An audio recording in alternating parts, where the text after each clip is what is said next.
Hi, welcome back to Katya's Buzz. I just passed my Part 107 FAA drone pilot certificate. I passed it with 92% and I had to study. It's not an easy test. There is no way you're going to walk to that test and think you're going to pass it. It's very specific information required by the FAA.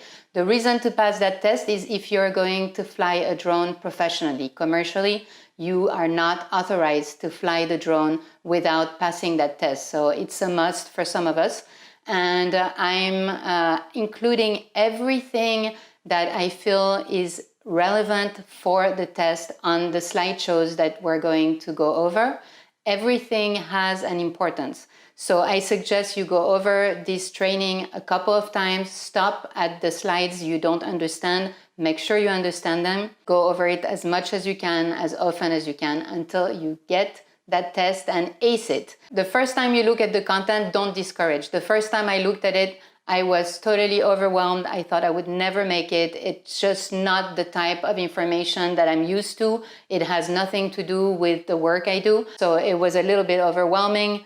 But believe me, after a while, after practicing, it'll make perfect sense and you will master this stuff. So don't discourage. If I can do it, you can do it. Let's jump in.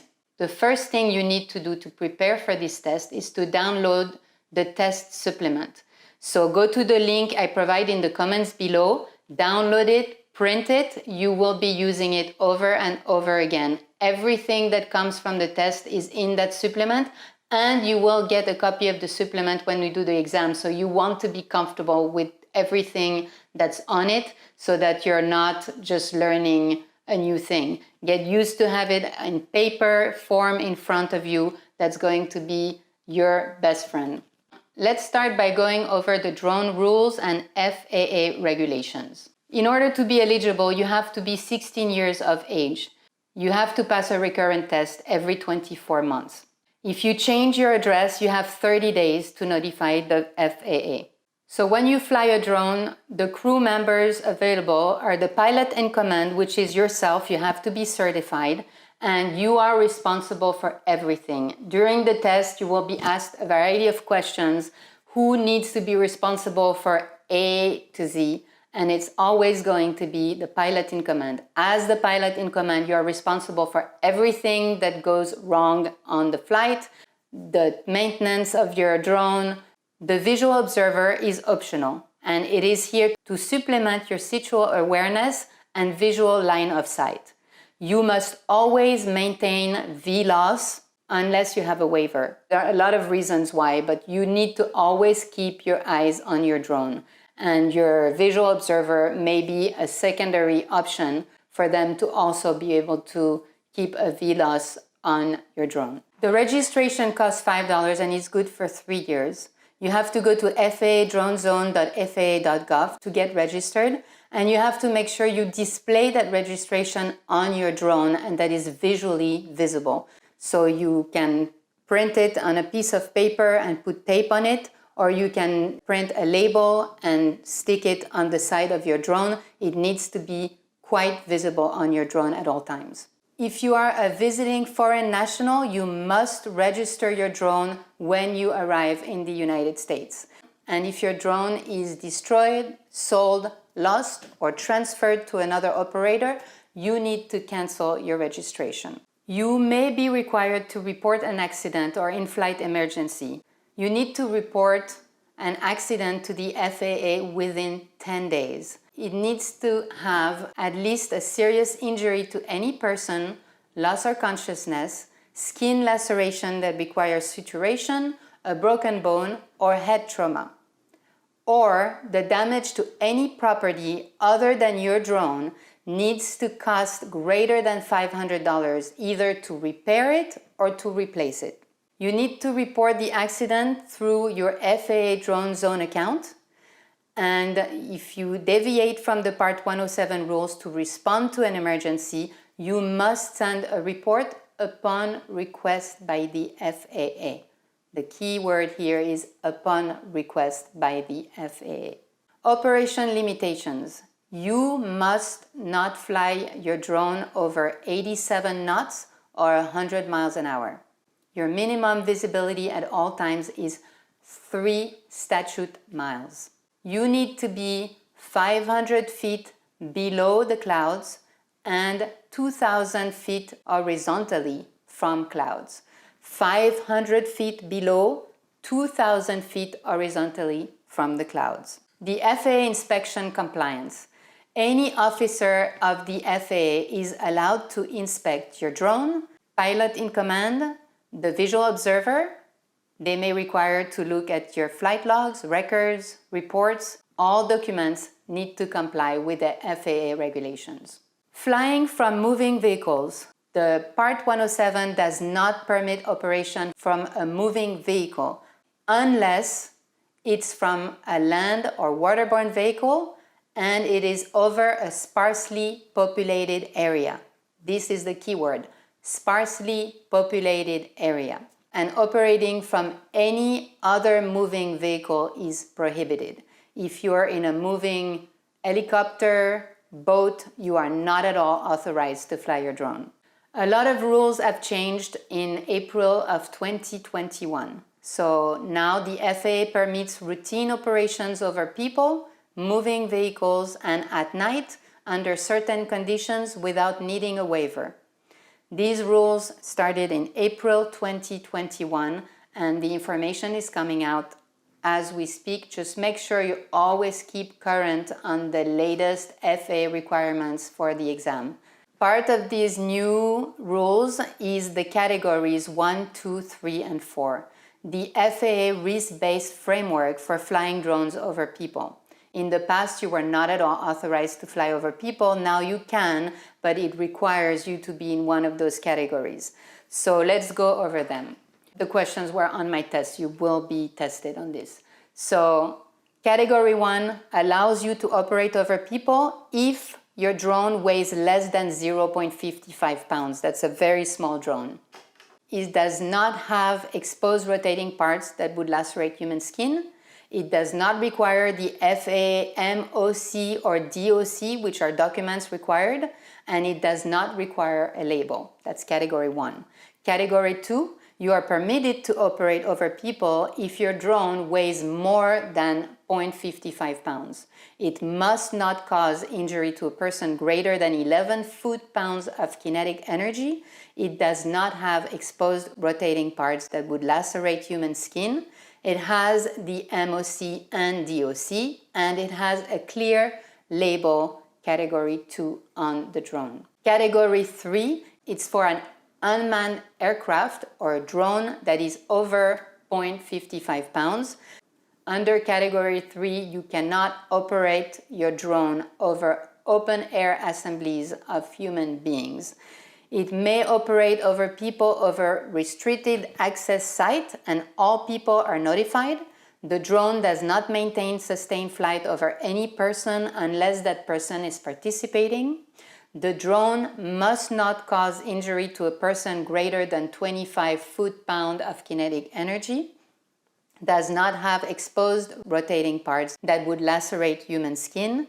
It has both the MOC and DOC and has a clear label, category 3.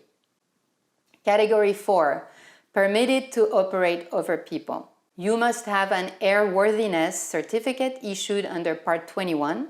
You must comply with labeling requirements. You must have the FAA approved flight manual. You must have preventive maintenance, alterations, or inspections performed. Remember the variations between the 4 categories. Alcohol and drugs. As you can imagine, it's not really intelligent or safe for you to fly your drone if you're not 100%. So they are very specific. You cannot have any more than 0.4% alcohol in your blood while you're flying. You have not had a drink in the last 8 hours. So if you're having a beer, a glass of wine, you are not authorized to fly your drone for the next 8 hours. If you are in doubt regarding the effect of any medication over the counter, do not fly unless you contact the aviation medical examiner. If you take anything to help you sleep or for anxiety or anything like that and you feel drowsy, please contact the aviation medical examiner and make sure that you can fly under these conditions. On the test, you will hear from dehydration and heat stroke, means critical loss of water. Hyperventilation is breathing very quickly, and stress and fatigue. Do not fly if you have stress or fatigue.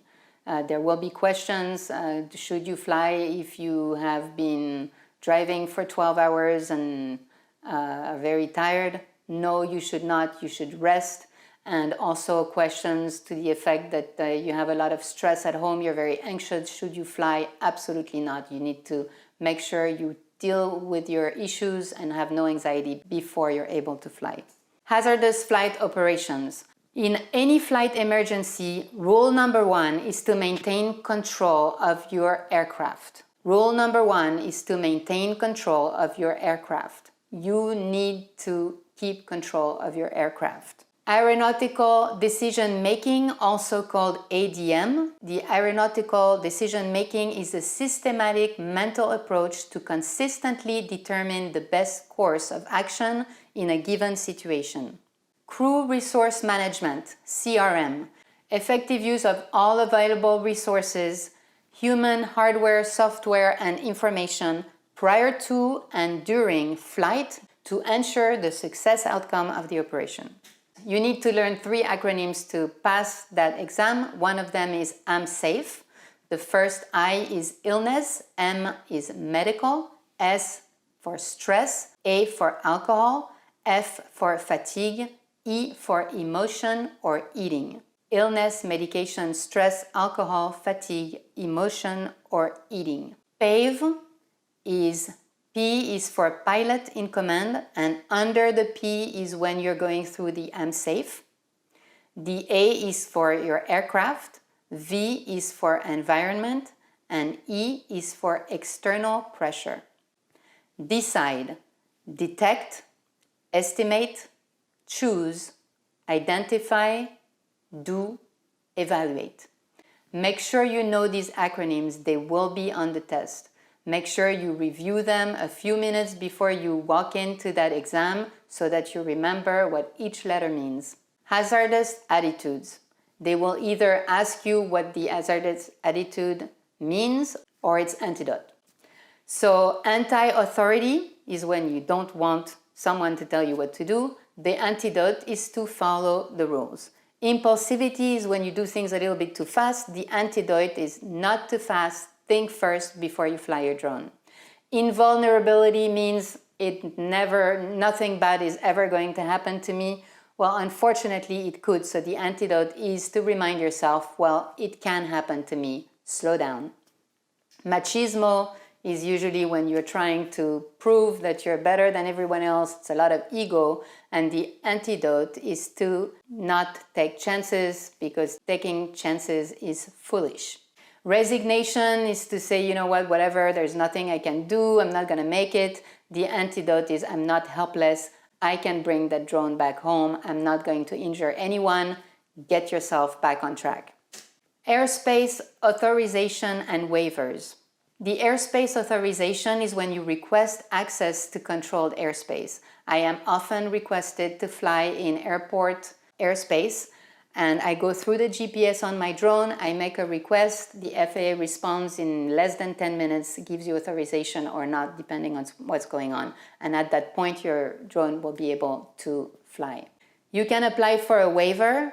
These are some examples of waivers. You need to request your waiver 90 days in advance. It may take less, but that's the requirement. So make sure you send your request for waiver 90 days before the date you're supposed to fly. So you can ask for a waiver for operations from a moving vehicle or aircraft, visual line of sight aircraft operation, visual observer, operation of multiple small unmanned aircraft, operation near an aircraft, operation over people, and operating limitations like ground speed, altitude, minimum visibility, minimum distance from clouds, etc.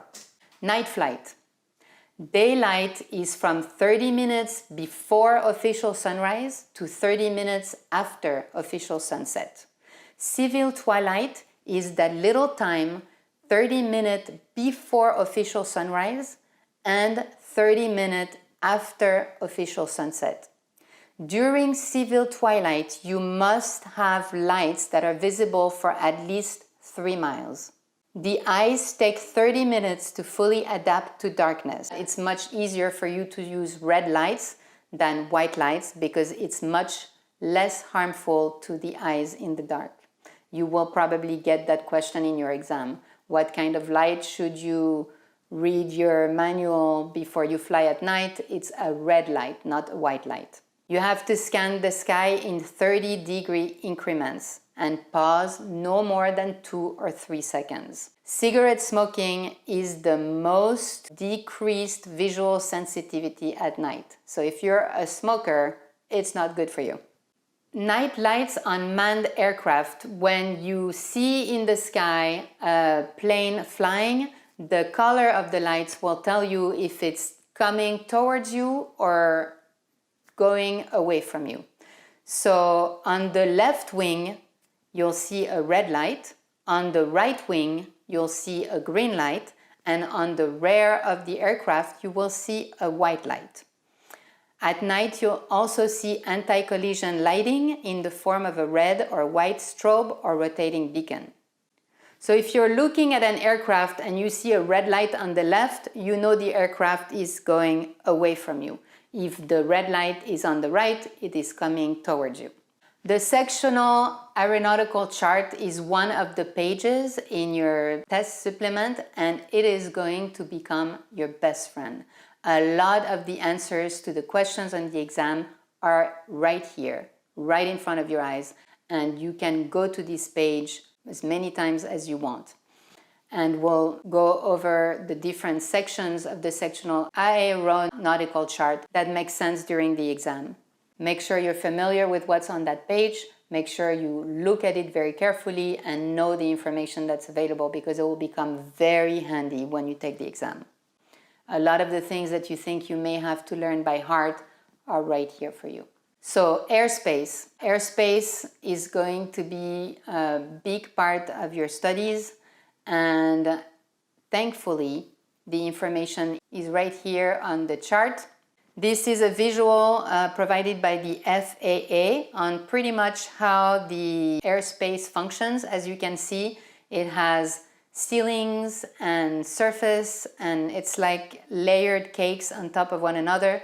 So depending where you fly, you may be under a class B but not in a class B, or you can be on a class G or E. So you have to really spend a lot of time, go over this. So the class B airspace is dark blue line, class C airspace is the dark magenta line, class D airspace with ceiling, which the ceiling is going to be in these squares, is going to be dashed blue lines.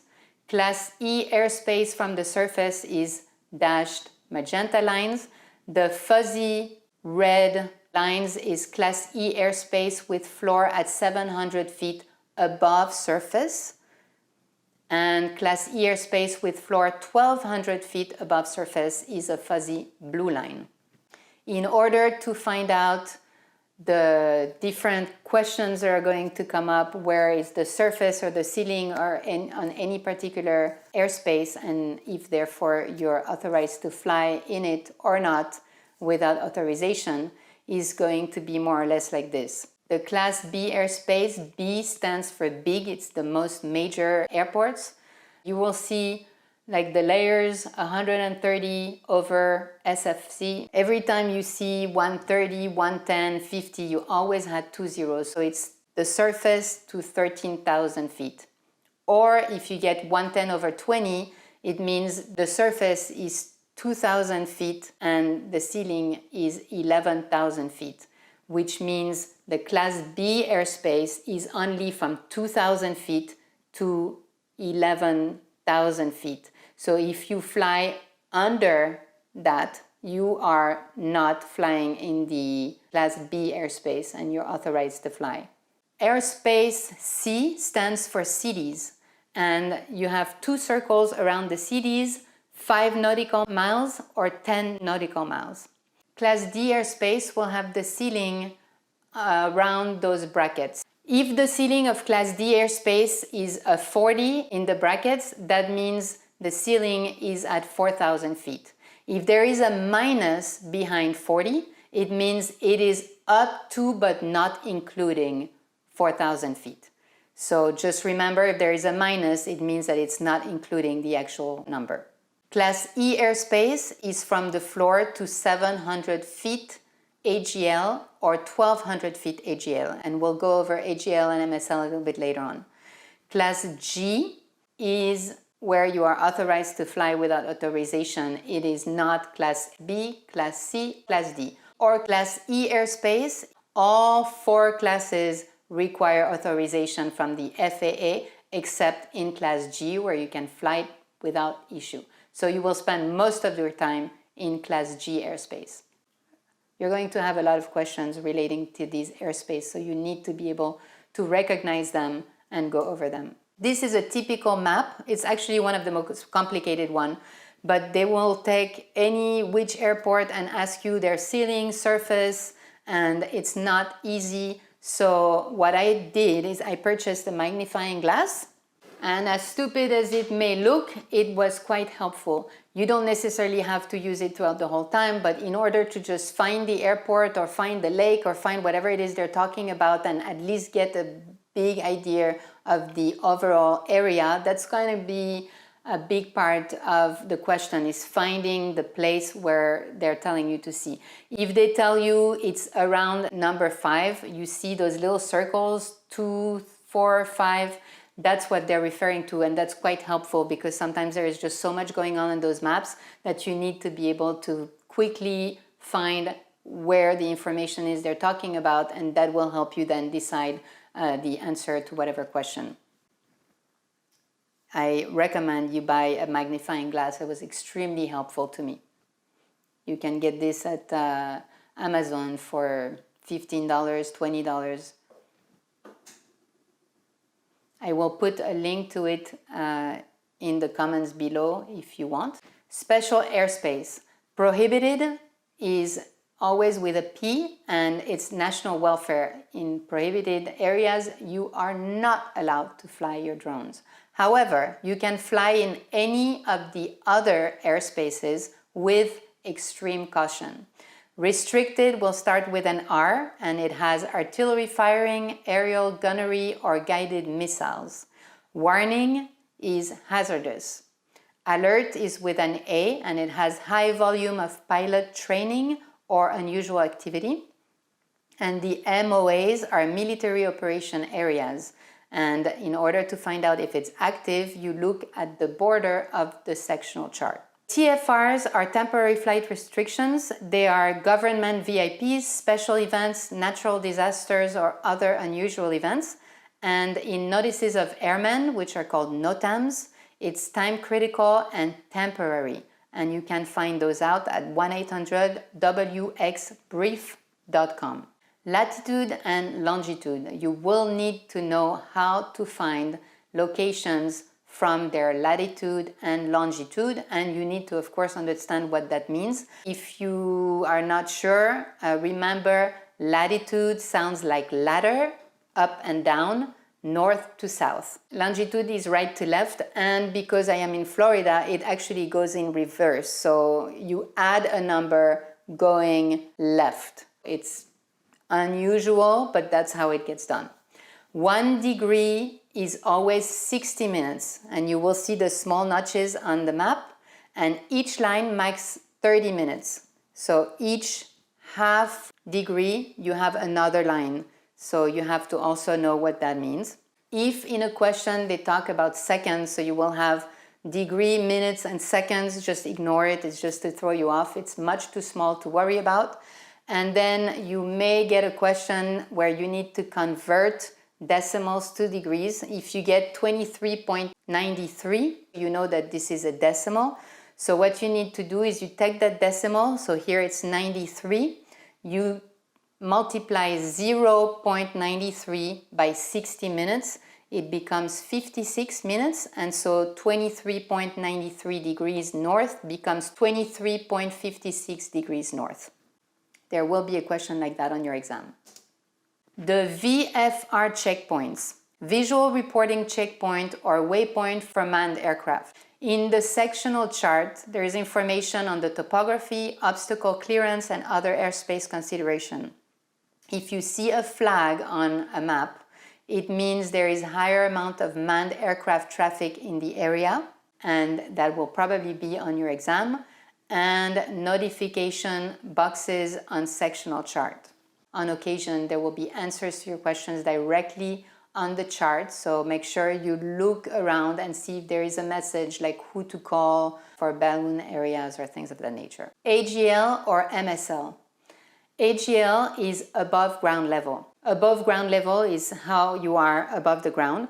Mean sea level is how you are in relation to the sea level. So on the sectional chart, all numbers that denote altitude are in mean sea level, except Class E airspace, 700 feet AGL or 1200 feet AGL. If you see on the chart the height of a mountain, it will usually have the number in mean sea level and right below it, in parentheses, the above ground level. The isogonic lines. As you see here on the graphic, there is a little 11W. That is the igonic line, and what it means, it's magnetic variation. It's a difference from true to magnetic north. Maximum elevation figures. The minimum flight altitude to clear all obstacles in the quadrant. So you see the big 3 and the small 5, that's actually 3,500 feet. The 2 and 4 is 2,400 feet. Victor Airway is always going to be a little blue line with a number V, 15 here, V15, and it's a straight line segment and it depicts low altitude civilian air traffic. A chart supplement is formally called an airport facility directory, and it provides the most comprehensive information on a given airport that may be asked on your exam. In order to get the chart supplement, you can go to skyvector.com. Runways. Runways are labeled 1 to 36. That is the runway's magnetic alignment. Runway 9 indicates 90-degree magnetic, which means to the east. A pilot using runway 9 is landing or taking off to the east, heading 90 degrees. Runway 18 indicates 180-degree magnetic, which means it's going south. A pilot using runway 18 is landing or taking off to the south, heading 180 degrees. Traffic patterns. The normal traffic pattern at an airport is a left pattern, unless the airport has it another way. So in a question it may ask, is it always a left pattern? No. You are supposedly required to ask that airport if they are indeed using the left pattern. But in most cases, they will be using the left pattern, which implies that all turns are made to the left. An aircraft announces is mid-field left downwind to runway 36. Remember that. That will be in your exam. An aircraft announces he is mid-field left downwind to runway 36. That means he is actually on the opposite side of the runway. The runway runs south-north. The airplane will be taking off or landing at a 360-degree heading or from south to north. So if a plane lands on runway 36 on the downwind leg, it is west of the runway, opposite of the landing runway. You may want to draw this on a paper that will be provided to you. I also draw the runways in order to know where the plane is coming or going, which will also be on your exam. Right of way. A remote pilot in command cannot interfere with operations and traffic patterns at any airport. In controlled and uncontrolled G airspace, yield the right of way to all other aircrafts. Avoid all potential hazard. It's called see and avoid. and the FAA wants you to quickly scan left to right in intervals no more than 10 degrees to efficiently cover the entire sky. Weather and micrometeorology. Absolute altitude is the height above ground level. True altitude is the height above mean sea level. Density altitude measures the density of air. Pressure altitude is altitude when the barometric pressure is 29.92 inches of mercury. On a standard day, you have 15 degrees Celsius, which is also 59 degrees Fahrenheit, and 29.92 inches of mercury. Remember that. 15 degrees Celsius equals 59 degrees Fahrenheit equals 29.92 inches of mercury. That is a standard day. And on a standard day, pressure altitude equals density altitude. Density altitude. Higher density altitude occurs with higher elevation, higher temperature, higher humidity, lower atmospheric pressure. Lower density altitude occurs at lower elevation, lower temperature, lower humidity, higher atmospheric pressure. Convective currents. Different surfaces radiate heat in varying amounts. The land gives off amounts of heat while the water and trees absorb and retain heat. So it creates areas of circulation that are called convective currents. Wind shear are extremely dangerous for drone pilots. It can affect any flight and any pilot at any altitude. Remember that. It can affect any flight and any pilot at any altitude.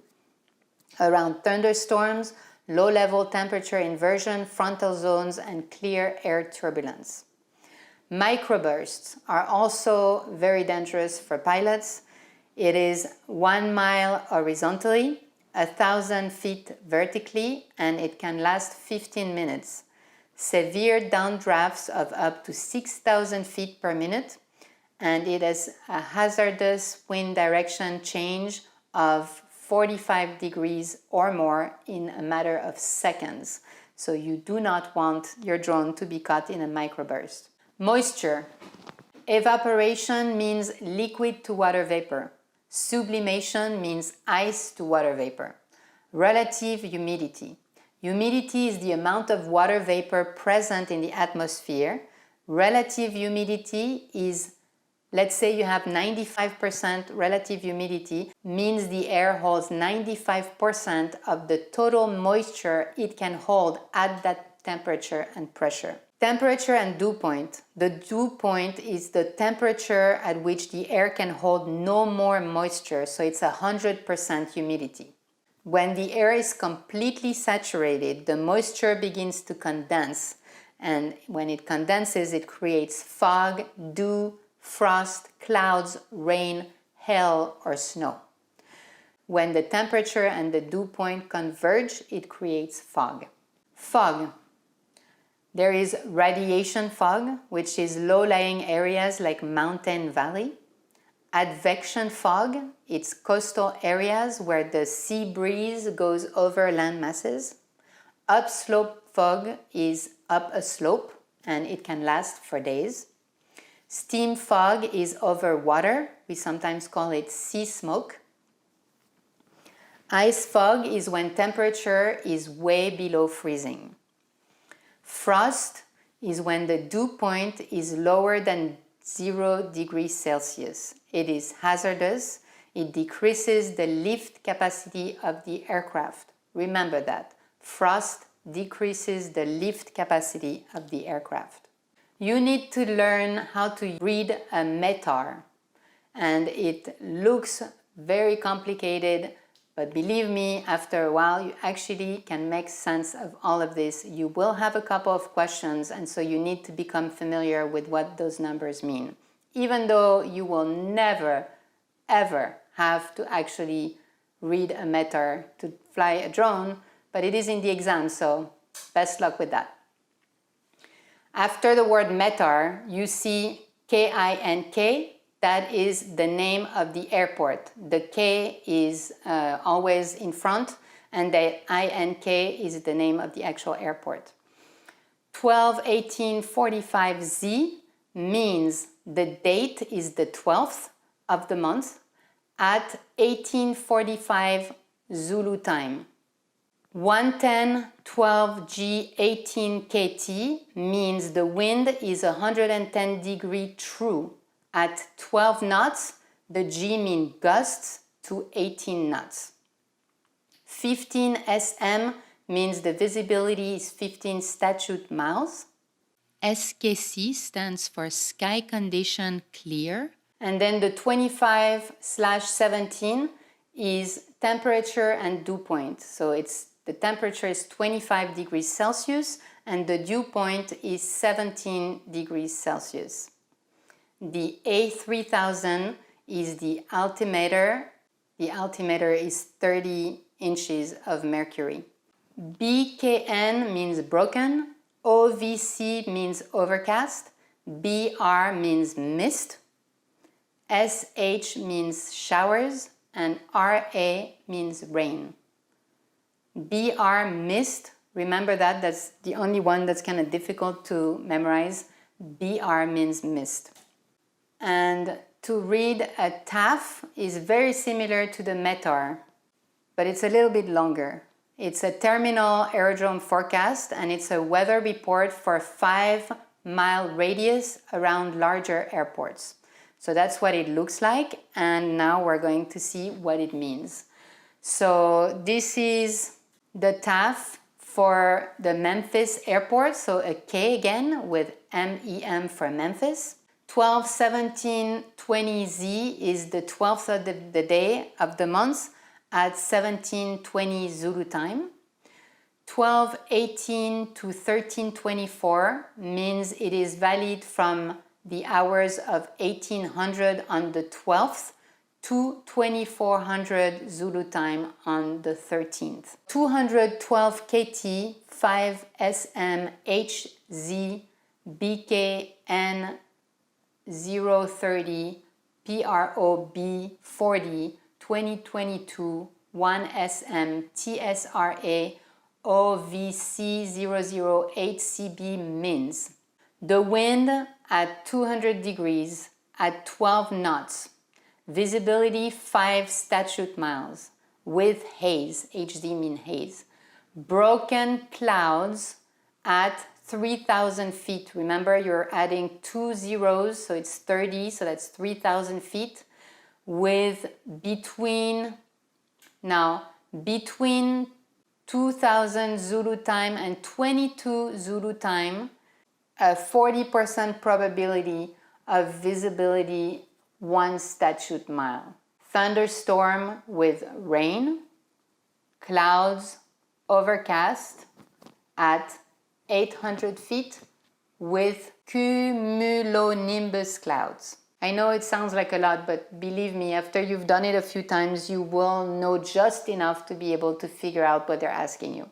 The second big line means from 2200 Zulu time, there are winds of 330 degrees at 15 knots, gusting to 20 knots. Visibility greater than 6 statute miles. The P means greater than. The clouds will be broken at 1500 feet. Again, it's the 015. You add 20 after 15, it's 1500 feet. And overcast at 2500 feet. 025, you add 2 zeros, 2500 feet. The next one, between 2200 Zulu time and 0200 Zulu time, there is a 40 probability of visibility, 3 statute miles, and rain showers. The next one, from 0200 Zulu time, there will be winds of 350 degrees at 12 knots, clouds overcast at 800 feet. You see the 008, you add 2 zeros, it's 800 feet. Next one, between 0200 Zulu time and 0500 Zulu time, that's the 02 and 05, there is a 40% probability of visibility of 2 statute miles becoming rain and snow between 0600 Zulu time and 0800 Zulu time, with wind 20 degrees at 8 knots, broken clouds at 1200 feet becoming between 1000 Zulu time and 1200 Zulu time on the 13th, winds 0 degrees at 0 knots, visibility 3 statute miles, mist and clear sky. You see BR is mist and clear skies. Then there is temporary on the 12th between 1200 Zulu time and 1400 Zulu time, visibility of 1/2 statute miles. You have to be careful. Sometimes there is a 1, a space, and then a 1-2, that's 1.5. You may not see the 1-2. So make sure you are careful before answering any questions. If I can give you any advice, take your time when you're passing the exam. Do not respond quickly. Take your time, make sure you have the right answer. I'm sure every time I tried a test, there were at least 5 to 10 errors that were stupid errors where I wasn't paying attention. So on the actual day of the exam, I made extra careful responses. Okay, so visibility, 1/2 statute mile with fog.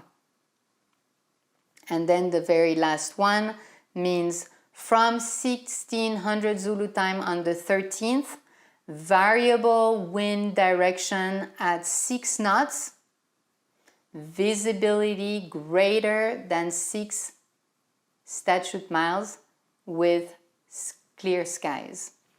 I know, it looks like it's impossible, but believe me, look at them, remember some of the key words, they're always going to be the same. Once you know, you know. Just it's going to require a little bit of practice. Just make sure you go over them and answer test questions so that you're able to recognize and understand what these mean. Thunderstorms. Okay, the thunderstorms have 3 stages: the cumulus stage, mature stage, and dissipating stage. The cumulus stage is the lifting action of the air. Wind shear and turbulence is expected. Continuous strong updrafts prohibit the moisture from falling. The mature stage is the most dangerous, is the most violent, and it will have precipitation, which means rain. And the dissipating stage is when the storm is about to be finished. Stable versus unstable air. Unstable air forms when there is cumuliform clouds, turbulent air, good visibility, and shower precipitation. Just think of it this way. If there is a lot of wind, unstable air moving around, you're not going to have fog.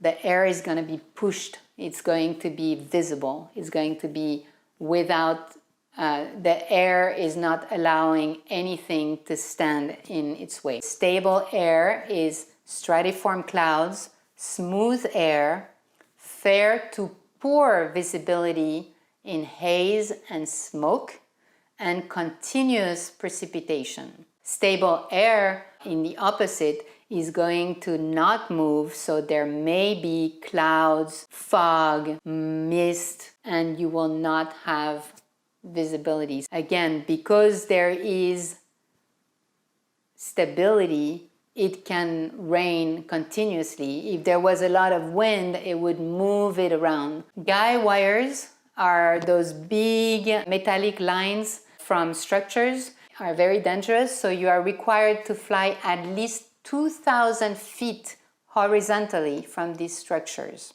LiPo batteries can catch fire, remember that for your exam.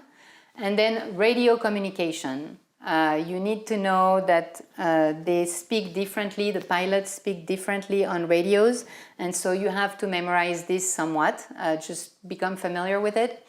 So the letters they use are always going to be these: Alpha, Bravo, Charlie, Delta, Echo, Foxtrot, Golf, Hotel, India, Juliet, Kilo, Lima, Mike, November, Oscar, Papa, Quebec, Romeo, Sierra, Tango, Uniform, Victor, Whiskey, X-Ray, Yankee, and Zulu. 0 is zero. 1 is one. 2 is two. 3 is three. 4 is four. 5 is five. 6 is six. 7 is seven. 8 is eight. 9 is niner. 100 is hundred. 1,000 is thousand. 500 is 500. 4,500 is 4,500. 10,000 is 10,000. 13,500 is 13,500. V12 is Victor 12. J533 is Juliet 533.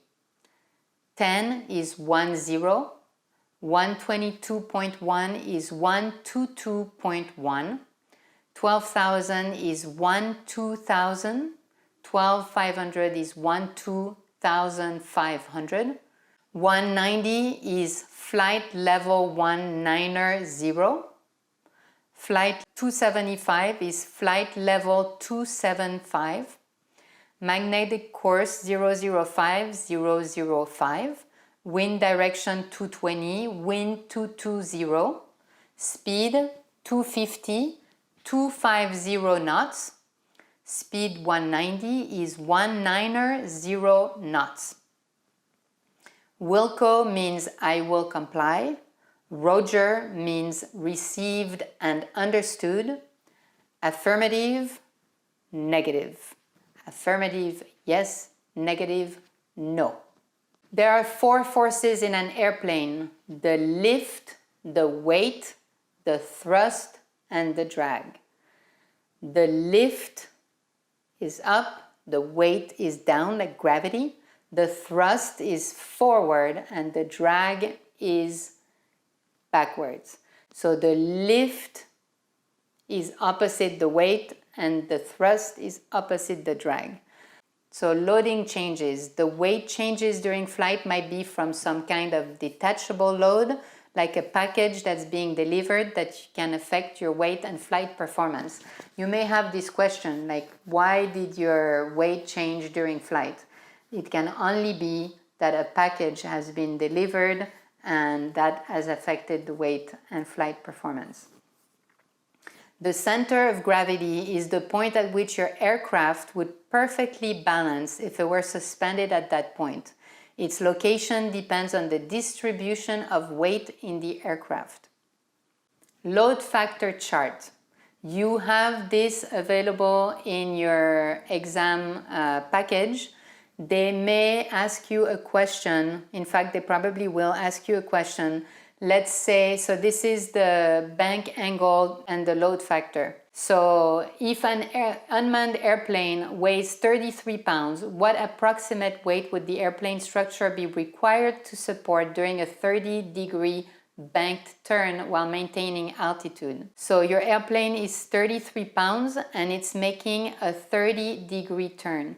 So you look here at the bank angle, you go to 30, and you see here in the blue area, it says 30 degree. That means the load factor is 1.154. So what you do is you take the weight of your aircraft, you multiply it by 1.154 and you get 38 pounds. And that's your answer. Maintenance. If the manufacturer doesn't have a maintenance manual, you have to create your own. And pre-flight checklist, create your own. You should have checklists. If you do not have a checklist, that means you're a poor pilot in command. You should have checklists before you fly. You should have checklists before you plan the flight, and that may be a question on your exam. I highly recommend you find a location that gives practice tests. I did many practice tests before I went to the exam, and it gave me a pretty good idea of what types of questions I would get, and an even better idea of what type of questions I was unable to answer until I took notes and memorized some of the items that were stopping me from being able to pass those exams. When I saw that I was passing each test around the 90%, that's when I made an appointment for my exam. I hope everything we went over will help you prepare for your successful drone pilot examination. I know that it can be overwhelming. I really insist that you will be able to remember everything. Just give it the right time. Study, study, study. Make sure that you understand everything, and best of luck. Thank you for being on Katya's Buzz. Don't hesitate to look at this video a few times. Make sure you memorize all the content and some. Have a beautiful day and good luck with your exam.